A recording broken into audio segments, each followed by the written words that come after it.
Not such a good things to talk about in this segment. The team lost to Air Force, first round of the NCAA tournament this past, was it Friday at a 3 o'clock game? That was ridiculous. But I think we saw another Billy Sauer moment in net on Friday night, except Billy Sauer wasn't playing. Chris, I was there. It sucked. It was miserable. But I'm not very honest. I'm not going to blame Brian Hogan. Really? Because when you outshoot You're not going to blame Brian Hogan. I'm not at all. Did you see that puck go right by his face? Yeah, I did. It was a damn good shot, and it was a shot. It wasn't a good shot. It went right by his face. You have a glove, you put it up, and you catch the puck. Behind, first of all, it was blocker side, and second of all, from... I'll bring out the hockey terms on me, Dan. Beyond the face-off circle, from that angle, I agree with you that it's a goal that should not be allowed. Should not have gone in. Just about every scenario, but Chris, you cannot blame your top-notch goalie who has been a rock for you all season long when you're playing a team like Air Force and you can't put a goal in the net on 43 shots. What was that goalie's name? That guy was hot. Volkanen. That guy was hot. Senior, I think he was. He stopped third straight shutout. 50, close to 50 shots, and Air Force had like a fifth of that. I think they had 12 or 13 shots on goal. 43 to 13. 13, there you go. Shot the Air Force Falcons. But secondly, Chris, 41 to 22 on faceoffs. Yep. So it's not like Air Force was ever controlling the puck. I mean, there was a stretch midway through. Michigan dominated. There was a stretch midway through the second period where Michigan had the puck in the Air Force zone for 4 straight minutes, okay? They hit a post, they hit a crossbar, they had a goal taken away by an early whistle. They had a 2-man advantage right off the bat for 77 seconds, and they couldn't put the puck in the net. That power play was atrocious. How many power plays? 0 for? 0 for 7. It was one of ridiculous. Those games, if this were being played on, like, NHL 09 or a video game, it's one of those games where right after the first 10 minutes of the game, you would have just hit the reset button because you could tell, being in that stadium in Bridgeport, nothing was going Michigan's way. It was a sad press conference. It was a sad hockey game. Anything can happen. You run into a hot goalie like that, and even if Hogan, he wasn't terrible, he slips just a little bit, and you run into a hot one. Red Barrington said in his press conference, playoff hockey might as well just be called goalie because the team with the best goaltender is going to win. Exactly. And on Friday night, it was Andrew Volkanen, not Brian Hogan. Exactly. Can't blame Hogan, though. We're going to move on, Chris. Spring practice, Michigan football.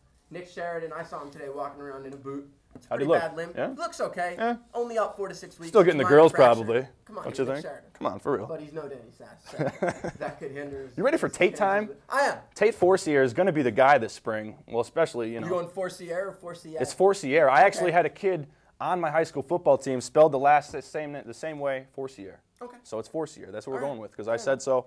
So Tate, do you think he can step in? I mean, he's here. You know, he's not even really a freshman in college yet. He should still be in high school, and now he's getting some good experience with the first teamers. Is he gonna be ready come August? I hope so. Yeah. I mean, you know, it's tough with a quarterback like this because we don't really know what we can expect from him.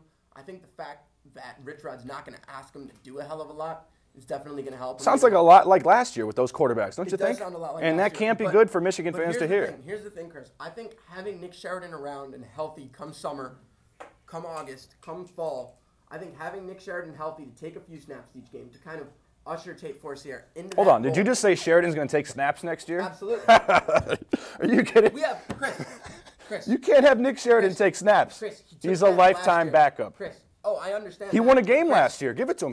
He beat Minnesota. He beat Minnesota singles. Awesome game. Chris, he's not a terrible quarterback. Okay, understand that he is a guy who was never ever meant to be put in a role like the one he is in right now. But someone has to show a guy like Tate Forcier the ropes, and there's no one else to do it. The way this kid walks around. It's going to be Nick Sheridan. The way Tate walks around campus, all big and macho, you'd think he could do it right now. So keep that in mind, Mr. Forcier. I mean, come on. We saw it, 2 years ago with Ryan Mallett? That was another kid, highly touted, came in, 5-star recruit, and looked like garbage. Yeah. Don't expect a lot from Forcier right off the bat. He's going to need someone to usher him in, and it's going to be Sheridan. He's a freshman. We're going to move on. Arguably the greatest golfer, greatest athlete of all time, Tiger Woods, did something cool this weekend. What did he do? He came back from 5 shots behind.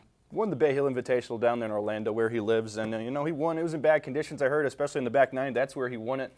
Masters coming up a couple weeks. Everybody's saying Tiger's going to win it. I mean, looks phenomenal. Really? You think so? Come on. He's Tiger Woods. He's the best golfer of all time. What if he faces Phil Mickelson in the final round? Do you think he can take Phil Mickelson? Absolutely. See, I'm trying to put a spin on this because Tiger is the best golfer in the world. He's the best of all time. I mean, you can try breaking both of his legs the next U.S. Open, see if he still can't win it. Rick Riley had an article on ESPN.com not too long ago saying, you know, maybe Tiger's legacy isn't all that it's cracked out to be. You know, what if he comes back and he isn't the greatest golfer of all time? Right. Rick Riley, come on. He's Tiger Woods. He's better than the old Tiger Woods. It's drama. He's better now. He's better now. 5 shots down, coming back. Horrible calm, Rick Riley. Can't do broken leg or no broken leg. We're going to take a quick break. When we come back, Alex Asaf making her on-air debut, talking some NFL. Stay with us.